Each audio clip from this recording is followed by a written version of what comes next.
Oke, assalamualaikum warahmatullahi wabarakatuh. Jumpa ketemu lagi dengan saya, Ustadz Muntaha. Saya masih semangat untuk belajar kembali tentang mendalami apa itu maf'ul bih. Jadi yang akan kami bahas dalam video ini adalah masih membahas tentang seputar maf'ul bih, definisi maf'ul bih. Bahwa definisi maf'ul bih adalah maf'ul bih adalah isim yang menjadi objek dari pelaku. Bisa juga disebutkan bahwa maf'ul bih adalah objek dari suatu perbuatan. Jadi banyak ya pengertian atau definisinya maf'ul bih, banyak didefinisikan dengan berbagai macam, dengan berbagai cara. Nah, yang kali ini saya mendefinisikan bahwa maf'ul bih adalah isim yang menjadi objek dari pelaku. Bisa juga disebutkan bahwa maf'ul bih adalah objek dari suatu perbuatan. Jadi intinya maf'ul bih itu adalah objek dari pelaku ataupun objek dari suatu perbuatan. Jadi nanti dalam kalimat itu ada perbuatannya, ada pelakunya, dan ada objeknya. Nah, dalam hal ini objek inilah yang menjadi bahasan kita. Oke, kita lanjut. Kita tahu bahwa susunan kalimat dalam bahasa Arab itu terdiri dari tiga hal. Tiga hal itu apa saja? Yang pertama, al-fi'lu, artinya perbuatan. Yang kedua, al-fa'ilu, artinya pelaku. Yang ketiga, al-maf'ulu bihi, artinya objek. Jadi dalam kalimat bahasa Arab itu ya seperti ini strukturnya. Tidak pandang bulu di negara manapun yang belajar bahasa Arab sama, yaitu ada fi'il, ada fa'il, ada maf'ul bih. Dan kali ini yang akan kita perdalam adalah maf'ul bih-nya ini ya, objeknya ini. Bahwa objek ini merupakan uh, tindakan yang dilakukan oleh pelaku. Jadi sasarannya fa'il, sasarannya pelaku itu disebut dengan objek. Oke, kita lanjut. Contoh misal begini, siswa itu telah menulis pelajaran. Kalau kita ucapkan dalam bahasa Arab menjadi berbunyi kataba atau libu ad-darsa. Kataba telah menulis siapa atau libu siswa, nulis apa ad-darsa, pelajaran. Maka kalimat ini terdiri dari tiga unsur kata. Ada kataba, ada atolibu, ada adarsa. Kataba inilah yang masuk dalam kategori fi'il atau perbuatannya. Kemudian atolibu ini masuk dalam kategori fa'il atau pelakunya. Kemudian adarsa ini masuk dalam kategori maf'ul bih-nya atau objeknya. Jadi kalau anak-anak ditanya kata batalibu darsa, kata mana dalam kalimat ini yang menjadi maf'ul bih? Jawabnya adalah ad-darsa.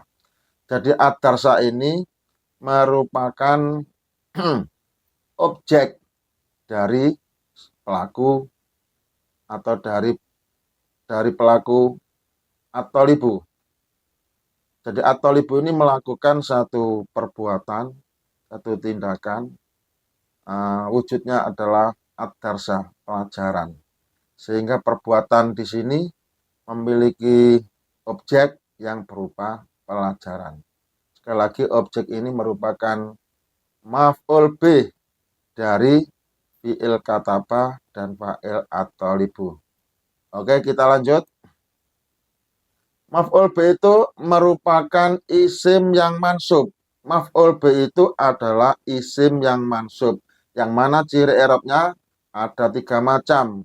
Yaitu satu, menggunakan fathah jika isim mufrad. Contoh, ra'aitul muslimah.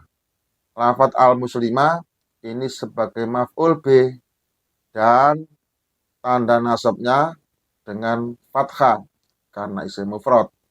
Yang kedua, menggunakan ya dan nun jika isim musanna atau jamak mudzakkar salim. Contohnya, ra'aitul muslimaini.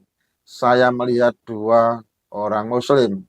Lafaz al-muslima ini maf'ul bih, mansub, tanda nasabnya dengan ya dan nun. Begitu juga pada contoh ra'aitul muslimina. Saya melihat para muslim laki-laki. Al-muslimina di sini juga sebagai maf'ul bih dan tanda nasabnya dengan menggunakan ya dan nun karena jamak mudzakkar salim. Kemudian yang ketiga, menggunakan kasroh jika isim jamak muannats salim. Contoh, ra'aitul muslimati. Saya telah melihat para muslimah, perempuan banyak. Saya melihat orang-orang muslimah, orang-orang Islam, perempuan yang banyak. Jadi lafaz al-muslimati ini juga masuk dalam kategori maf'ul bih atau kata yang menjadi maf'ul bih mansub dan tanda nasabnya dengan kasroh. Mansub tapi tanda nasabnya dengan kasroh. Mengapa? Karena jamak muannats salim. Oke, kita teruskan. Ciri-ciri maf'ul bih ada 4. Apa saja? 1. Berharokat fathah pada akhir kata jika dalam keadaan mufrad. Contoh, ra'aitul muslima. Aku melihat seorang muslim laki-laki. 2. Diakhiri huruf ya dan nun jika dalam keadaan musanna. Contohnya, ra'aitul muslimaini. Aku melihat orang. Aku melihat dua orang muslim laki-laki. Yang ketiga, diakhiri huruf ya dan nun jika dalam keadaan jamak mudzakkar salim. Contohnya, ra'aitul muslimina. Aku melihat para muslim laki-laki yang jumlahnya banyak. Jadi yang keempat, diakhiri huruf alif dan tak kasroh jika jamak muannats salim. Contohnya, ra'aitul muslimati. Aku melihat para muslim perempuan. Nah, ini merupakan ciri-ciri maf'ul bih. Ada 4, yaitu i'rabnya dengan fathah jika mufrad, dengan ya dan nun jika musanna ataupun jamak mudzakkar salim, dan dengan kasrah jika jamak muannats salim. Oke, kita lanjut. Maf'ul bih termasuk dalam kategori isim-isim yang mansub atau isim yang nasab, sehingga i'rabnya ada yang menggunakan 1. Fathah jika isim mufrad. 2. I'rabnya menggunakan ya dan nun jika musanna atau jamak mudzakkar salim. Kemudian yang ketiga, kasroh jika jamak muannats salim. Inilah pembahasan tentang maf'ul bih dan tentu akan kita lanjut lagi pada bahasan berikutnya. Jangan kemana-mana. Masih dengan saya, Mr. Muntaha. Oke. Oke, yang terakhir ini adalah latihan ya. Setelah kita menerima materi tentang maf'ul bih, bagaimana pengertiannya, bagaimana contoh-contohnya, bagaimana ciri-cirinya, bagaimana i'rabnya. Nah, sekarang pada segmen yang terakhir adalah latihan. Latihan ini anak-anak disuruh menulis ulang. Tulis ulang kalimatnya lalu beri garis bawah yang menurut Anda itu maf'ul bih. Jadi nanti Pak Guru akan memberikan kalimat bahasa Arab, lalu kemudian anak-anak tulis kembali kalimat tersebut. Setelah ditulis, kata yang menjadi maf'ul bih diberi garis bawah. Jelas ya perintahnya ya? Oke, seperti apa kalimatnya? Inilah kalimat yang pertama. Kataba al-waladu ar-risalata. Artinya, anak laki-laki itu telah menulis surat. Nah, di antara 3 kata ini yang menjadi maf'ul bih, silakan diberi garis bawah. Kalimat yang kedua, qara'a Muhammadun al-Qur'ana. Artinya, Muhammad telah membaca Al-Quran. Kata mana yang menjadi maf'ul bih, silakan diberi garis bawah. Dan yang terakhir, kalimat yang terakhir, akala at-talibu al-khubza. Artinya siswa itu telah makan roti. Nah, dari 3 kata ini kira-kira manakah yang menjadi maf'ul bih? Silakan diberi garis bawah. Itulah latihan dari Pak Guru untuk menambah kemantapan kita atau untuk mengukur seberapa kefahaman anak-anak sudahkah paham mengenai maf'ul bih. Dengan cara latihan ini semoga anak-anak benar-benar sudah bisa memahami perihal maf'ul bih yang kita bahas dalam video ini.